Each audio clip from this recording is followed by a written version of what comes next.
Saya jurnalis, sekaligus kreator. Tapi di balik kamera dan tulisan, saya punya satu cita-cita, memajukan desa-desa Indonesia lewat teknologi karena menurut saya, seiring perkembangan zaman, kita tentu tidak lepas dari teknologi yaitu hilirisasi dalam teknologi. Terutama hilirisasi teknologi di sektor yang selama ini, jadi tulang punggung kehidupan desa, sawah, dan tambak ikan. Saya percaya, kemajuan teknologi bukan hanya milik kota besar atau gedung bertingkat, tapi harus bisa menyentuh lumpur sawah dan air tambak. Harus bisa diakses oleh petani dan petambak yang selama ini bekerja dari pagi sampai petang, demi menghidupi bangsa ini.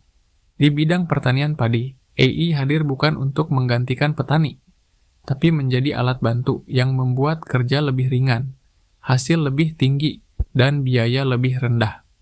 Sekarang kita punya drone pertanian berbasis AI yang bisa terbang, memetakan seluruh sawah dari udara. Dari situ, AI bisa menganalisis area mana yang rawan kekeringan, mana yang terkena hama, atau bahkan mana yang kurang nutrisi. Lebih dari itu, drone ini juga bisa menyemprotkan pupuk dan pestisida secara otomatis, langsung ke titik-titik yang butuh saja. Artinya tidak ada lagi pupuk yang terbuang sia-sia. Hemat tenaga, hemat biaya, dan lebih ramah lingkungan.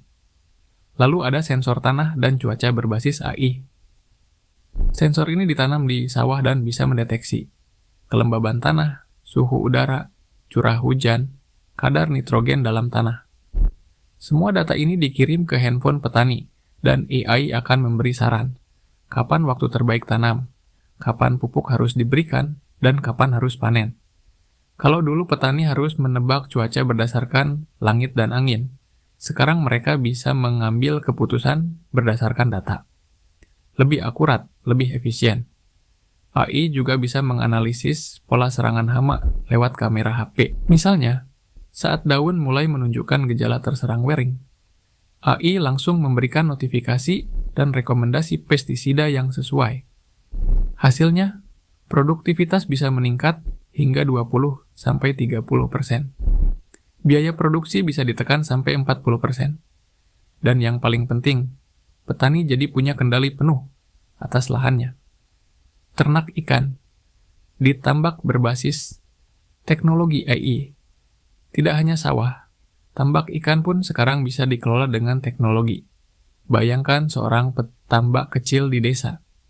Ia harus menjaga kualitas air, memberi makan ikan, mencegah penyakit, dan memastikan panen tidak gagal. Semua itu sekarang bisa dimudahkan dengan AI. Dengan sensor air berbasis AI, petambak bisa memantau kadar oksigen terlarut pH, air, suhu air amonia, dan nitrat yang berbahaya. Semua informasi itu muncul langsung di aplikasi HP, lengkap dengan saran tindakan. Misalnya, suhu air terlalu tinggi, tambahkan aerator, atau kadar oksigen menurun, nyalakan kincir air. Lebih canggih lagi, ada kamera bawah air, berbasis AI yang bisa melihat langsung pergerakan ikan. AI bisa mendeteksi apakah ikan aktif, sehat, atau mulai menunjukkan gejala stres dan penyakit. Untuk pemberian pakan, AI juga digunakan dalam sistem feeding otomatis. Alat ini bisa mendeteksi suara atau gerakan ikan saat lapar. Pakan hanya keluar saat ikan benar-benar butuh. Hasilnya, tidak ada pakan yang terbuang. Kualitas air tetap baik, ikan tumbuh lebih cepat dan sehat.